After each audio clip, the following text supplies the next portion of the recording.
Here we are on to number 10 on page 4.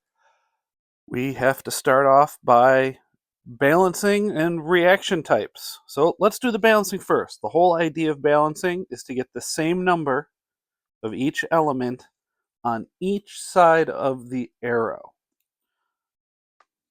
So if you can think back when we did this, told you to split the formula or the equations in half right at that arrow and write down what you see on each side. So for A, there are 5 C's, 12 H's, and 2 O's before the arrow.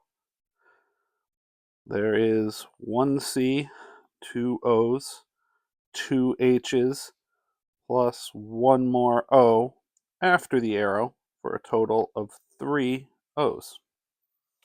So the C's are not balanced, the A's aren't, or the H's are not balanced, and the O's are not balanced. So we got to pretty much balance everything. Well, let's start by trying to get those C's balanced. So if we put a 5 in front of the CO2, that gives us 5 C's to balance out the C's. Also gives us 10 O's. All right, since O is in 3 of the 4 things, we're going to save it to the end. So I'll worry about what I'm doing to the O's at the end. Let's get my H's. I got 12 H's before the arrow. I got 2 after. If I want to get to 12, I got to multiply 2 by 6. Gives me the 12 H's, that gives me 6 O's. 10 plus 6 is 16. So now I have 2 O's on the right, 16 O's on the left. 16 happily is divisible by 2. 16 divided by 2 is 8. That gives me 16. And so now it's balanced. All right, let's go on to B. On B, we have 1 Al and 2 F's on the left. On the right, we have 1 Al and 3 F's. All right, so F is not balanced. I have a 2 on one side, a 3 on another. Well, if I multiply 2 and 3 together, I get 6. So let's get to 6. So that would be a 3 in front of the F2s to give us 6 F's. A 2 in front of the Al F3s, again, to give us the 6 F's. This also gives us 2 Al's. Now I just have to turn the 1 Al on the left into 2. So I put a 2 in front of it. Letter C. Letter C looks a little more complicated. All right, but if I take a look, this PO4 in parentheses right here stays together. There's PO4 after parentheses. So treat it as one big thing. Don't treat it as a P and 4 O's. Treat it as one grouping of PO4 because the P and 4 O's stay together. So if we think of it that way, there's 3 NAs, one of those PO4 in parenthesis groups, 1 Ca and 2 Cl's before my arrow. After my arrow, I have an Na, 1 Cl. There are 3 Cas and 2 of those PO4 groups.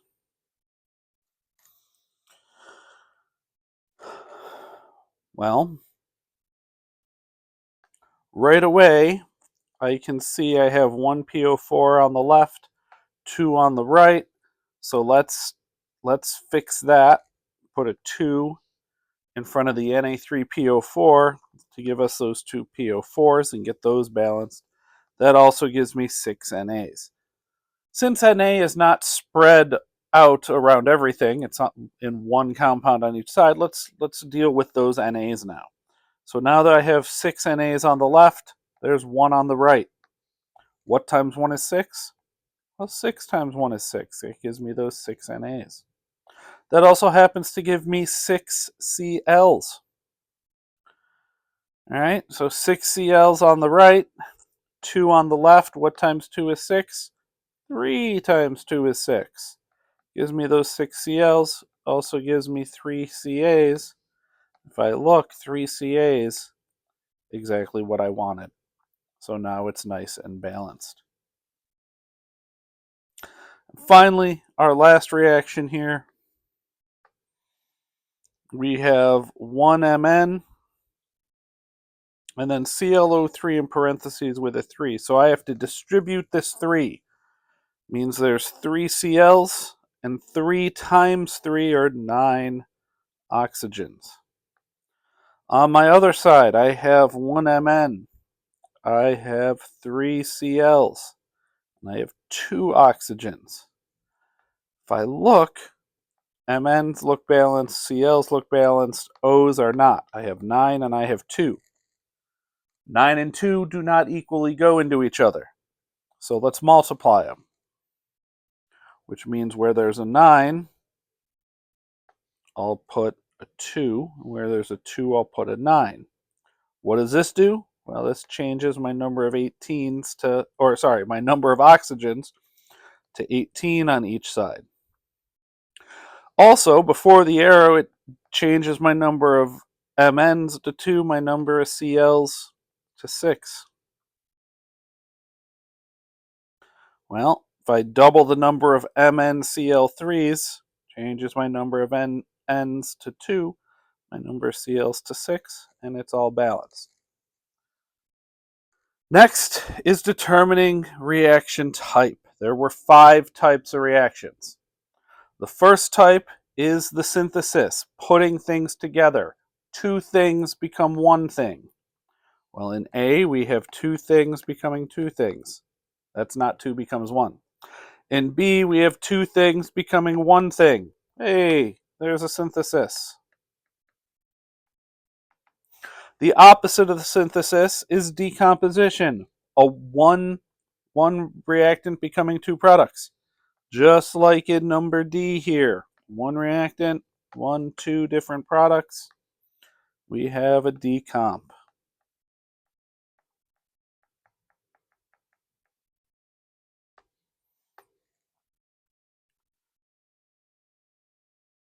In letter A,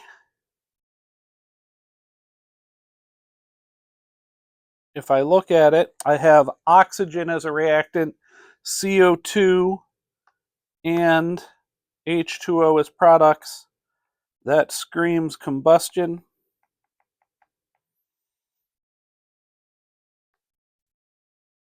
And then if I look in C,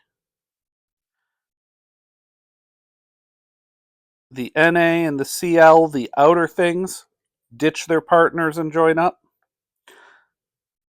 The PO4 and the Ca ditch their partners and join up.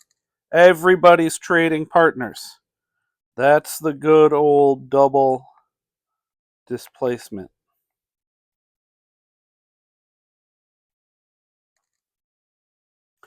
The 5th type is a single displacement, and I have a guess we'll see one in a little bit.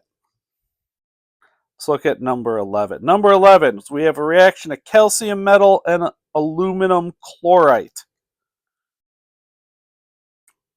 Aluminum chlorite has a formula mass of 229.33 grams. Hey, look, it even gave me the formula. We have AlClO2 in parentheses with a 3 is aluminum chloride. Well, that's nice to know. So this is shown below. The process can be used to extract pure aluminum from aluminum chloride. So we need to balance the equation. Oh, we got a little typo here. Balance the equation between calcium metal and, there's no silver in this, aluminum chloride. So this is just like that part above. We'll cut this in half. We have 1 Ca, 1 Al, and 3 ClO2s in parentheses. And we can keep them together because ClO2 stayed together on the other side. As I look at my product side, I have 1 Ca, 2 ClO2s in parentheses, and 1 Al. The thing that's not balanced is the chlorites, the ClO2s.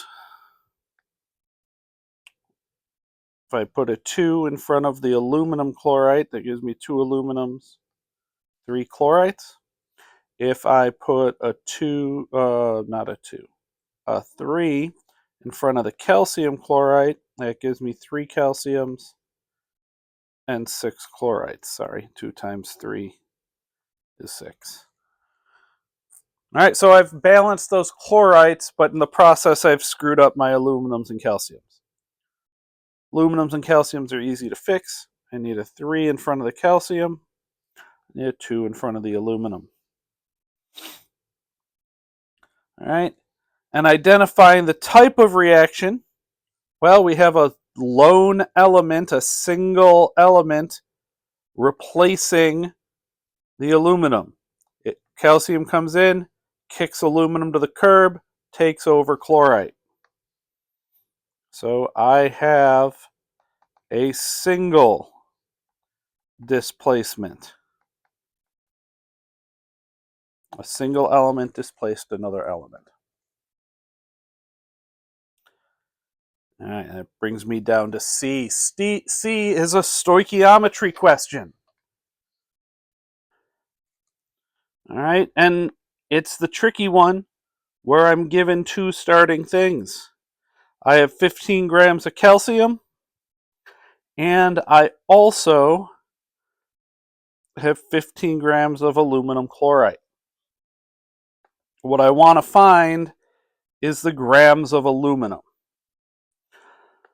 So I have to do 2 conversions. I got to convert my 15.0 grams of calcium. I also have to convert my 15.0 grams of aluminum chlorite and figure out which one is going to make less pure aluminum. Don't do it all at once. 3 steps to every stoich problem. We just did this. It's the last unit we did. Step 1 is get out of grams and into moles. 1 mole of calcium is 40.08 grams. That is the atomic mass of calcium, or the formula mass of calcium.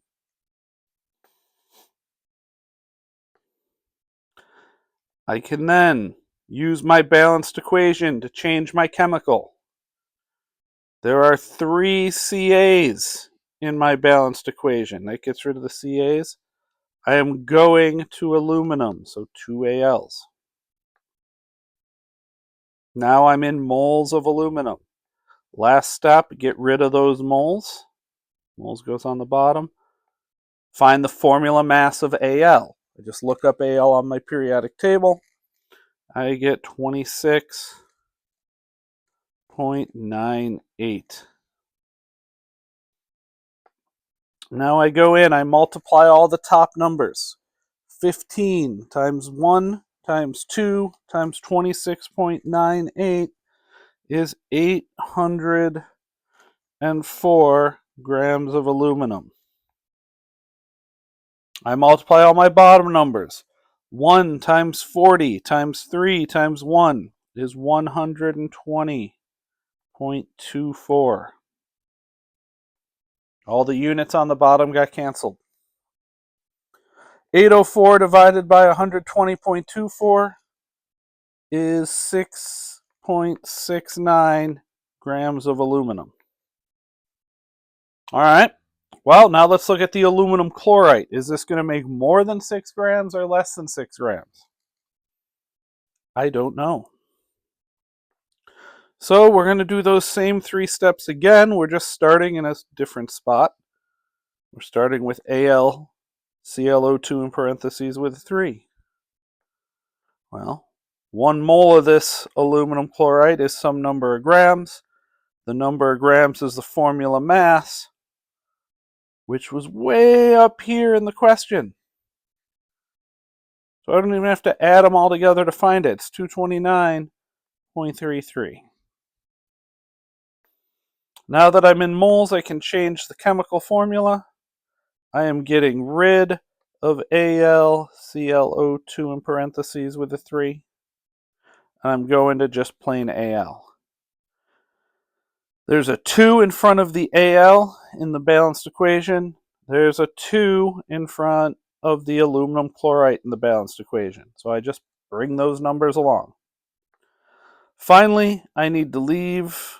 Oh, I forgot to cross out the chemical I'm getting rid of. That's crossed out. Now, finally, I got to get rid of moles. Go back to grams. Again, I need the formula mass of aluminum. That's on the periodic table. It's 26.98. I multiply all my top numbers. 15 times 1 times 2 times 26.98. This gives me 804 grams of aluminum. Wow, it's the same as the other part. Well, of course it is. It's the same exact numbers that I'm multiplying. I'm multiplying 15 times 1 times 2 times 26.98. Just happened to work out that way. Multiply my bottoms. 1 times 229.33 times 2 times 1. This gives me, I forgot to look at my calculator. I'll bring it up here. 229.33 times 2. 458.66. 804